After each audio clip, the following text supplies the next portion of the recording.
अस्सलाम वालेकुम। वालेकुम सलाम। अली, मेरा आपसे ये सवाल है कि एक बीवी को उसके शोहर ने घर से मार के बच्चों के समेत निकाल दिया है, तो मैं ये पूछना चाहती हूँ कि कानून में उसके लिए क्या रिलीफ है, वो क्या कर सकती है? कानून में उसके लिए बिल्कुल रिलीफ है। वो सबसे पहले तो खर्चे नानो नफका का केस दायर करे, फैमिली कोर्ट से रजू करे, मेंटेनेंस का दावा करे। मेंटेनेंस का जो दावा होता है वो खातून का राइट होता है, वो खर्चा क्लेम कर सकती है। लेकिन ये याद रखें कि खर्चा इतना ना हो कि बेचारा हस्बैंड की कमर ही टूट जाए। आपने हमेशा रीजनेबल खर्चा जो है अदालत से मांगना है। फैमिली कोर्ट से रजू करें, आपका खर्चा बच्चों का लग जाएगा। लेकिन कुछ मैंने लोग ऐसे भी देखे, कुछ मर्द हजरात ऐसे भी हैं जो कि जानबूझ के अदालत में ये शो करवाते हैं कि हमारा इतना मतलब हमारी इतनी इनकम नहीं है। जाहिर है उन्होंने इनकम तो अपनी डिफेंड करना है ना कि हमारी इतनी इनकम नहीं है। लेकिन मैंने ये भी देखा है और आपको मैं ये भी बताता चलूँ कि खवातीन भी तो आसमान तक उनका खर्च बता देती हैं। यानी वो ऐसे शो करती हैं कि उनका हस्बैंड जैसे नवाज शरीफ जितना कमा रहा था, मलक रियाज जितना कमा रहा था। खवातीन भी बहुत ज़्यादा एग्जैजरेट करती हैं, बात को बढ़ाती हैं। लेकिन आपकी बात भी ठीक है कि जब दावा दायर करती हैं खवातीन तो आदमी कहता है मैं तो बिल्कुल ही गरीब हूँ। तो ये दोनों तरफ से कुछ ना बातों को छुपाया जाता है, मैनिपुलेशन की जाती है। तो अगर ये दोनों तरफ से छुपाया जा रहा है तो फिर इसमें मतलब कैसे ये साबित होता है कि कौन दुरुस्त कह रहा है, कौन गलत है? बहुत ही अच्छा क्वेश्चन है, बहुत ही अच्छा पॉइंट है कि भाई ये डिटरमिन कौन करता है। एक कह रहा जी, औरत कह रही हामिद बहुत अमीर है, आदमी कह रहा है मैं बहुत गरीब हूँ, मैं तो हूँ ही फकीर। तो अब डिटरमिन कैसे करेंगे, कैसे पता चलेगा? इसका डिटरमिन किया जाना ये कोर्ट डिटरमिन करती है। ठीक हो गया। इस मामले को कोर्ट देखेगी कि जनाब हामिद कितना कमा रहा है और बीवी ने सच भी बोला है कि नहीं बोला।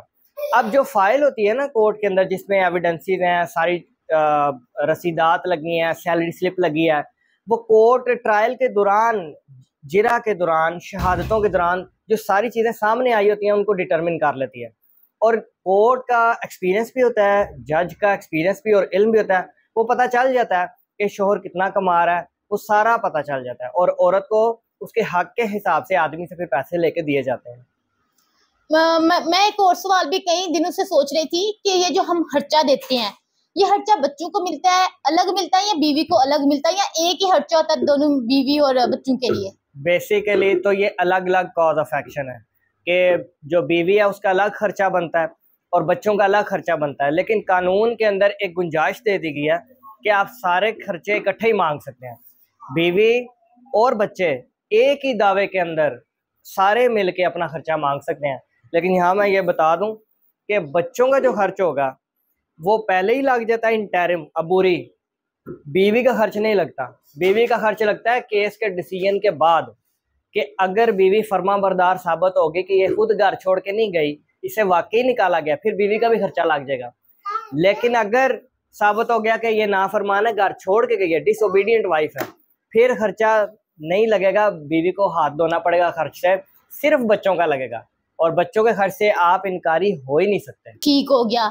मैंने आपके साथ एक और इशू भी डिस्कस करना था कि एक फैमिली में इशू है कि वाइफ को हस्बैंड ने इल्जाम लगा के उसकी प्रेगनेंसी में निकाल दिया है कि ये बच्चा मेरा नहीं है, तो तुम यहाँ से चली जाओ। और उनका पहले ही बच्चा था। तो अब इसमें मतलब आपका क्या, आप क्या बता सकते हैं कि अदालत इसमें क्या करेगी? देखिए, अगर कोई हस्बैंड ऐसे इल्जाम लगा रहा है ना वाइफ के ऊपर, ये बड़े सीरियस नेचर के इल्जाम है। अब अगर एक शोहर अपनी बीवी के ऊपर ये इल्ज़ाम लगा रहा है कि जनाब मेरा ये बच्चा ही नहीं है, तो ये तो कज़फ में भी आ जाता है। और आपने अगर इल्ज़ाम लगा दिया फिर आपको साबित भी करना पड़ेगा। बीवी ने अगर कज़फ का आपके ऊपर कर दिया इस्तगासा, प्राइवेट कंप्लेंट, तो फिर आपकी खैर नहीं है। इसलिए सोच समझ के इल्ज़ाम लगाएं, सोच समझ के कोई भी बात करें। ये मैं शोहरों के लिए कह रहा हूँ, हमेशा इज्जत का ख्याल रखें अपनी, स्पेशली अपनी वाइफ का, जिसके साथ आपने ज़िंदगी गुजारी है। वो आपके बच्चों की माँ है, आपकी नस्ल आगे बढ़ा रही है, तो कम से कम उसकी इज्जत का ख्याल रखना चाहिए। और कानून में इस चीज़ की बड़ी गिरफ्त है।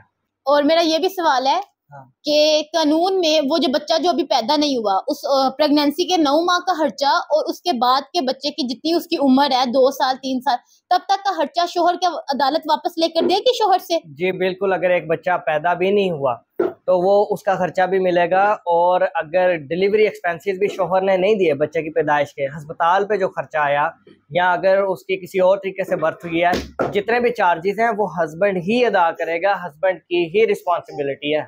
जी, thank you so much. Welcome.